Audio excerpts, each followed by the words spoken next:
Hello, friends, and welcome to episode 656 of the Juicebox Podcast. That number took me by surprise.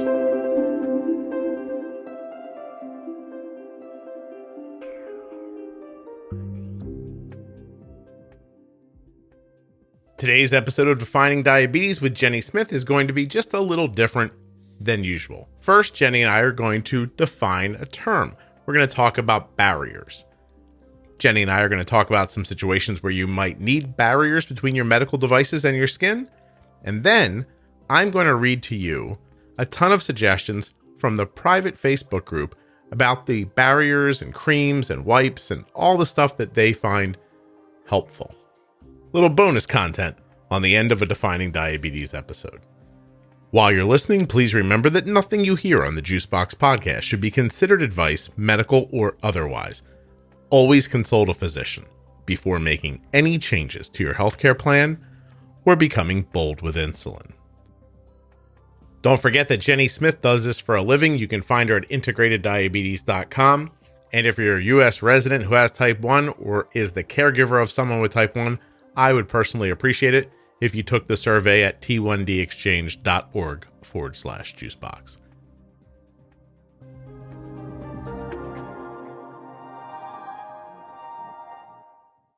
This show is sponsored today by the glucagon that my daughter carries, Gvoke HypoPen. Find out more at gvokeglucagon.com/juicebox. All right, Jenny. So my only experience with this came when Arden was about 8 years old. I haven't thought about this in a while. I wrote a blog post about it a really long time ago. But she was starting to get irritation under her insulin pump. Okay. And I was at my wit's end. I really didn't understand it. I wasn't as entrenched in all this back then as I am now. The internet wasn't as helpful as it is now.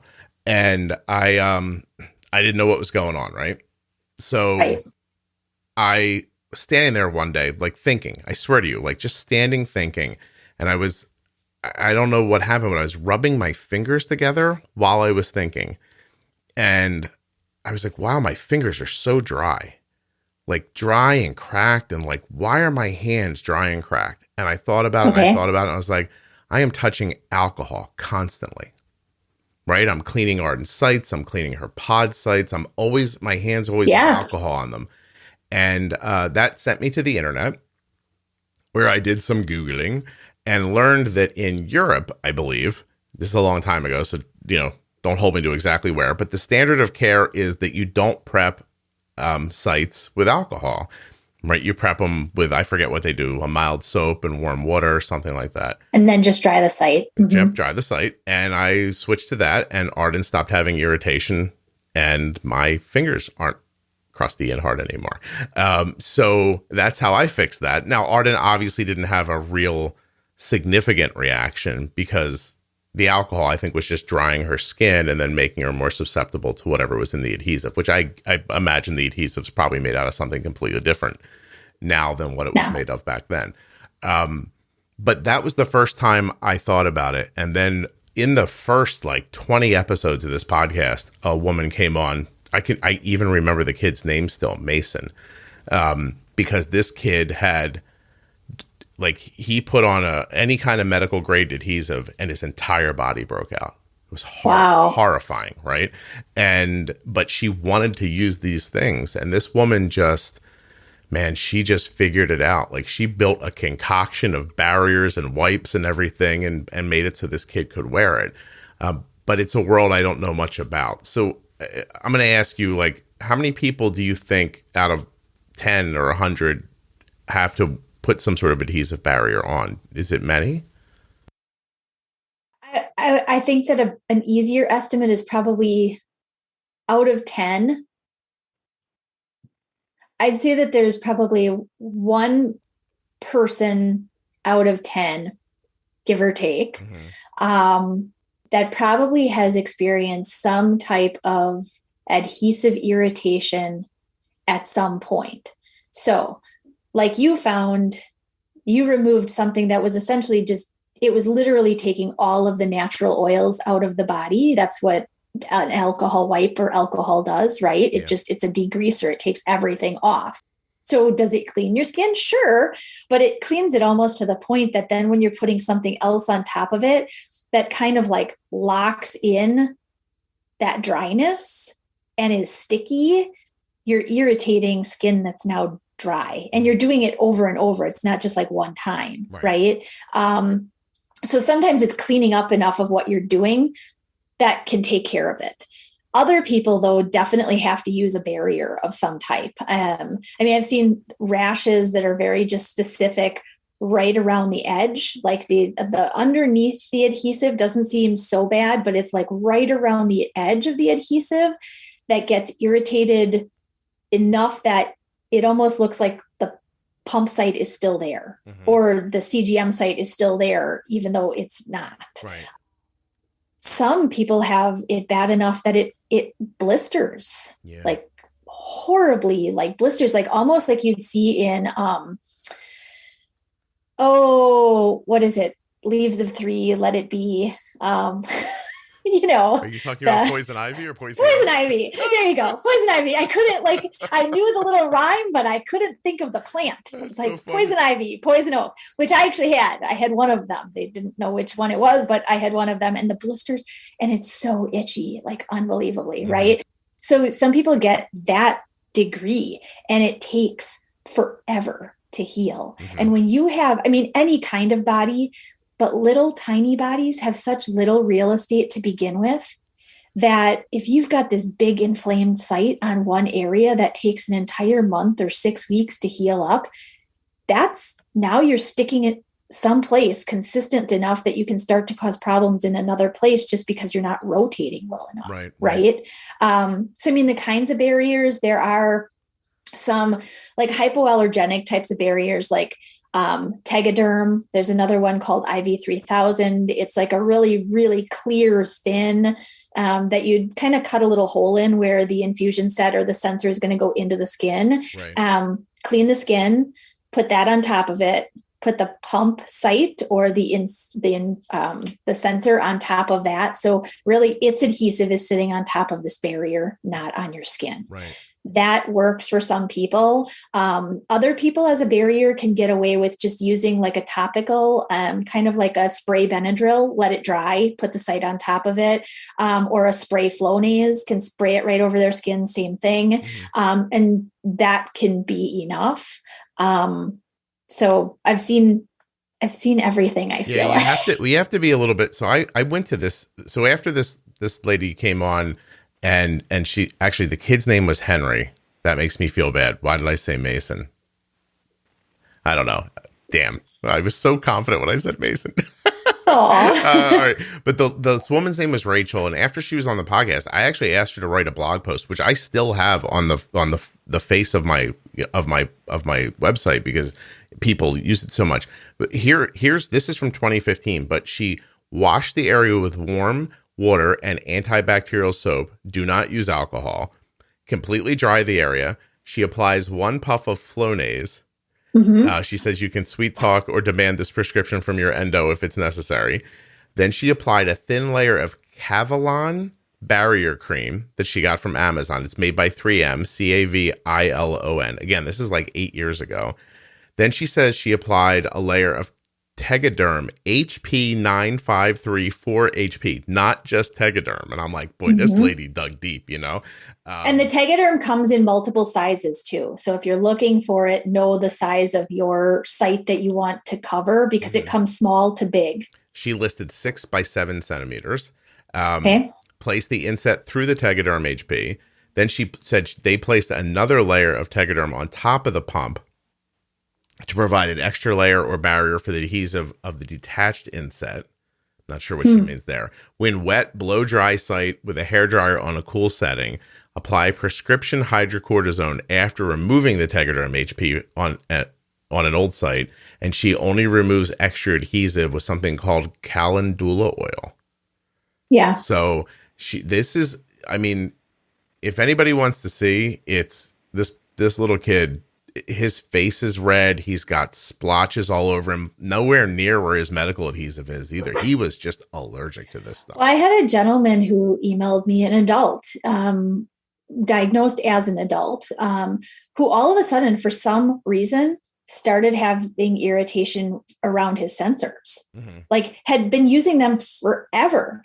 And on a business trip was itchy around the site, and he removed it. And it was like that blistered level of skin. Yeah. And then he was like, well, maybe it's just the site, maybe it got like, maybe I didn't clean it well enough. So he put a new one on. And by the next morning, he had irritation, same thing around the skin. And the funny thing is, it went on, and into that week, places up the same side of his body where he had no sites at all. Sounds like the same little boy. He had like welty, blistery places on his body that had not even been touched by a site. Yeah, it's something else. It's terrible. If anybody's interested, I can't believe I'm saying this, and as we're in the 600s now, but it's episode 14 of the podcast. So, wow, that was a long time ago, Scott. 2015.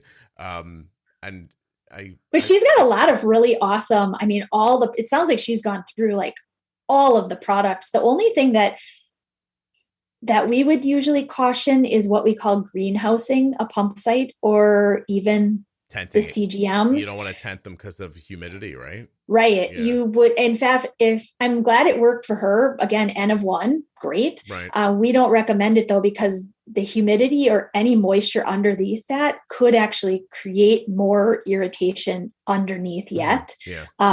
But again, her story, it works for her and her son. So that's great. Yeah. I mean, it's a real indication, at least to me, that if you, try hard enough, get the right information, get a little lucky, you might be okay with it. But I see people who just persevere, and there's no need for that. Like, there's some of these barriers are just too available and work too well, Well, and the one thing I was going to bring up too about this is that in terms of when you might see a seasonal need to use barriers versus other times of the year that it's not necessary at all. So, if that's something that you're noticing, don't think that you're crazy. Once you get into like fall and winter, your issues go away. Or once you get out of the dry season and you get more into summer, it goes away. It could certainly just be seasonal based on kind of the humidity and nature of the air. Yeah. Well, okay. Well, I'm glad we talked about this. I'm going to put some, you know what I'm going to do with this one? I'm going to do some work, Jenny. I am going to go back to the Facebook group, and I'm going to ask people for what they're using modern day here. And I'm going to put a list at the end of the podcast. Awesome. All right. I'm busy, but I'll do it. Yes. Thank you very, very much. You're so helpful for everybody. Well, I'm looking for a pat on the back here because this is extra effort, but I think I'm just kidding. I think it would be interesting because this article that she wrote is so old, to hear if people have found updated stuff and maybe get a good list. So I think it's a great idea. All right. Awesome. Thank you. Yeah. Bye. Bye.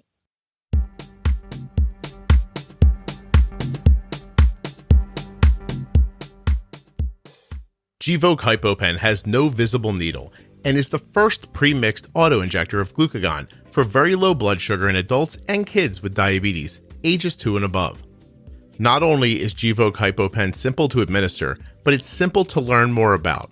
All you have to do is go to gvokeglucagon.com/juicebox. Gvoke shouldn't be used in patients with insulinoma or pheochromocytoma. Visit gvokeglucagon.com/risk.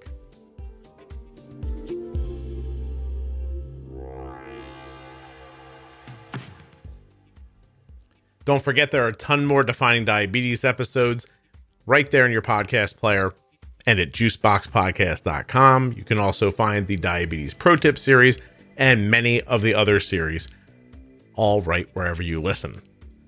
You might want to check out the private Facebook group for the Juicebox Podcast. It's called Juicebox Podcast Type 1 Diabetes. And please consider taking the T1D Exchange survey at t1dexchange.org/juicebox. Right back to the episode now. Maybe I'm going to read people's suggestions in different voices. Each suggestion gets a different voice. I'm a man of 1,000 voices. Are you ready?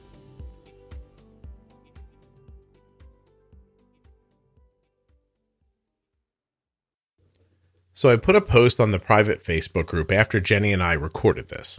The post was simple. It said, barrier wipes, creams, and patches. If you have a recommendation, please leave it here. Your product or methods may be used in an upcoming episode. Now I'm going to get through this as well as I can. There were 187 responses. I'm quite certain I won't be reading all of them to you.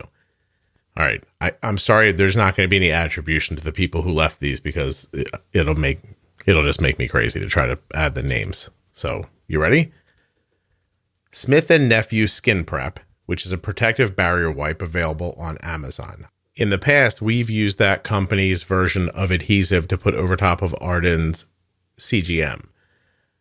Currently, we're just using the overlay that Dexcom provides. Somebody here says they use Expression Med patches. This person says what works best for them. Before a pod, they put on Cavalon spray as a barrier. And for removing the pod, Lift spray and then Lift wipes. They say they work amazingly well. They use Dream Cream from Lush on the site where the pod was afterwards. And then somebody came in and said, I love Dream Cream. I don't know what Dream Cream is, but two people here think it's pretty cool. Someone here says they're using baby oil to help the devices come off to loosen up the adhesive. And they're using a adhesive called Hypafix, which they say is available on Amazon. This person says they use 2 layers, a Flonase base and then Skin Tack. That works well for them. Here is a person that says wipe site with alcohol wipe, spray Flonase, dab on Skin Tack, place Dexcom or Omnipod. Then they put on Lexicam patch for Dexcom or a Pod Pal for Omnipod. When they have a skin reaction, they use hydrocortisone to clear it up. Brandy jumps in here to make a good point. I'm going to read it for you. She said, the one thing I'm seeing here is that there are 2 different issues. Some people in the thread have a typical mild allergic reaction, and they can get away with less prep. But others have major reactions that are almost like chemical burns. She said hers was the latter, and the only thing that worked for her was to completely cover the device adhesive. Band-Aid brand extra large size hydrocolloidal bandage on the skin, and then the device on top of that. This next person says that when you're dealing with type 1 and eczema, a cloth feel adhesive patch works better than a latex feel adhesive patch. Their go-to is something called Sim Patch, excuse me. And they also use the Smith & Nephew remover wipes, which is a good company, and I've used some of their products in the past as well. Becky says that she cleans sites after the device comes off with something called micellar water, MICELLAR, to remove the residue. This person is suggesting something called La Roche-Posay Lipicar Balm. Wow. For the rashes. Says that their child gets horrendous dry cracked skin in the winter. La Roche-Posay Lipicar Balm AP plus intense repair body lotion. Sounds like I'm doing an ad for it. I don't even know if it works.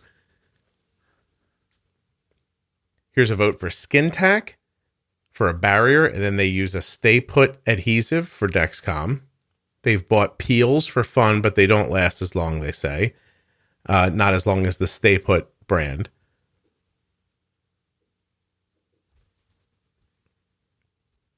Here's another person who says Flonase is a barrier for preventing a rash, but you really have to let it dry out or the adhesive won't work well. They also like Skin Tack wipes and Tack Away wipes. There's a person here talking about how Hypafix comes in a 2-inch roll. That looks like another Amazon thing. Here's someone talking about a wipe they use to prep the skin. They say it's like alcohol, more portable than soap and water, dries quicker. They don't need Flonase. Brava Skin Barrier Spray is what they're talking about. Brava Skin Barrier Spray. They're also talking about something called BZK antiseptic towelettes. Boy, you guys use a whole bunch of stuff. I have to be honest. I just wipe it off with some warm water and boom, we slap that thing right on there. I'm starting to feel lucky that we can do that. Let's see what we got here. Smith & Nephew tincture of benzone pump spray. Liquid Band-Aid spray. And it worked really well, they said. And they've added the Smith & Nephew, but haven't tried it yet. Some people said they use Glucagon for removal. I didn't know that was for people. Is it? Here's one for NextCare MMM11803 spray liquid bandage. This person says they removed the adhesive afterwards with an alcohol wipe. I personally don't like using alcohol, but to each his own. This next person says Cavalon spray is the best. Their T1 is allergic to all adhesives. Even breaks out from skin tack. Flonase helps them, but they prefer the Cavalon spray. This person says for a barrier, they use Triamcinolone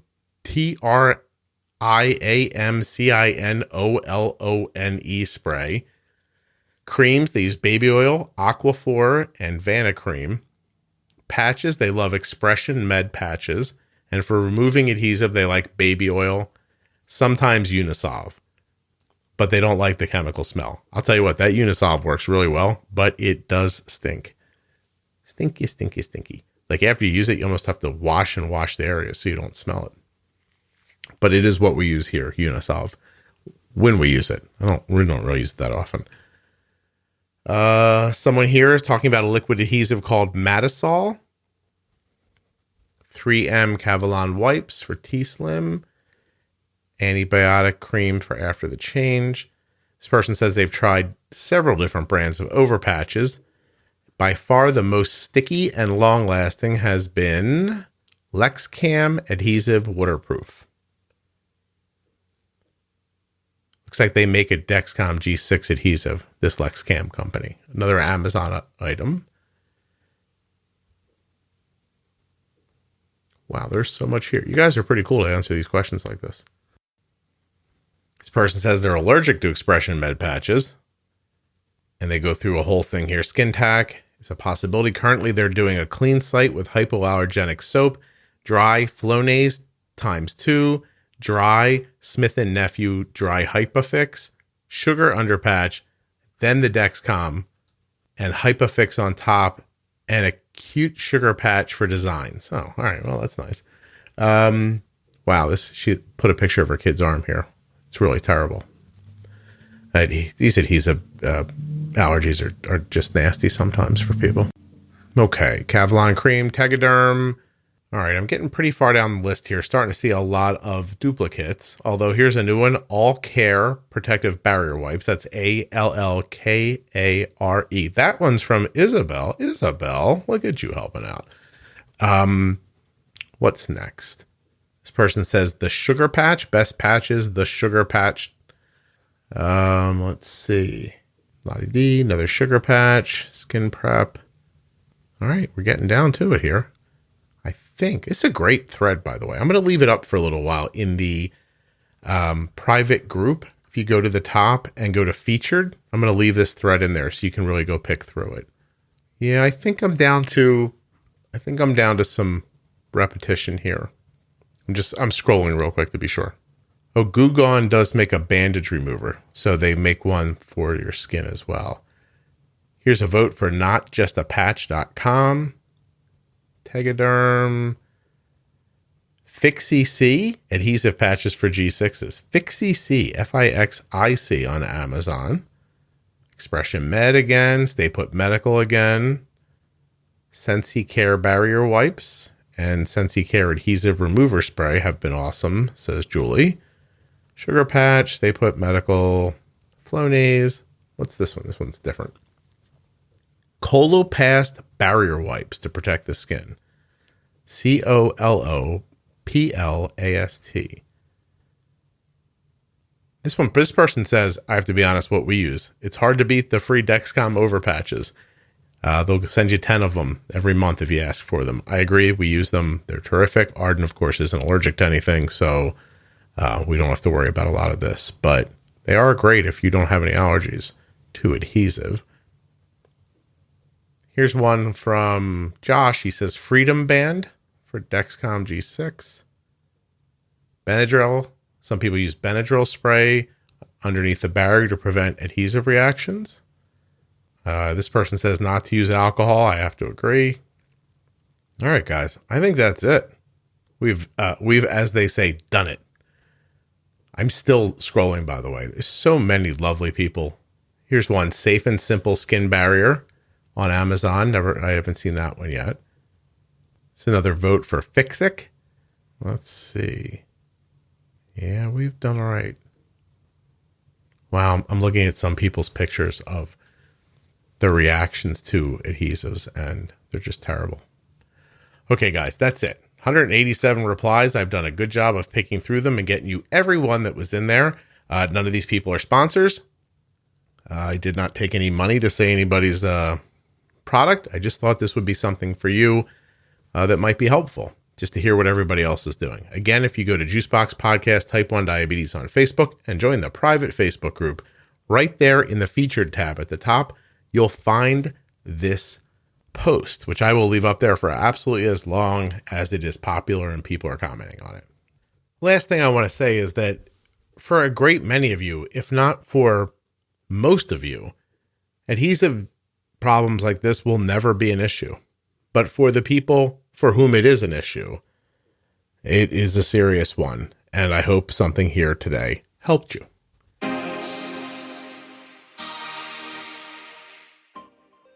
A huge thank you to one of today's sponsors, Gvoke Glucagon. Find out more about Gvoke HypoPen at gvokeglucagon.com/juicebox. You spell that GVOKEGLUCAGON.com/juicebox. Thank you so much for listening. I'll be back very soon with another episode of the Juicebox Podcast. If you're enjoying the show, please share it with someone who you think might also enjoy it.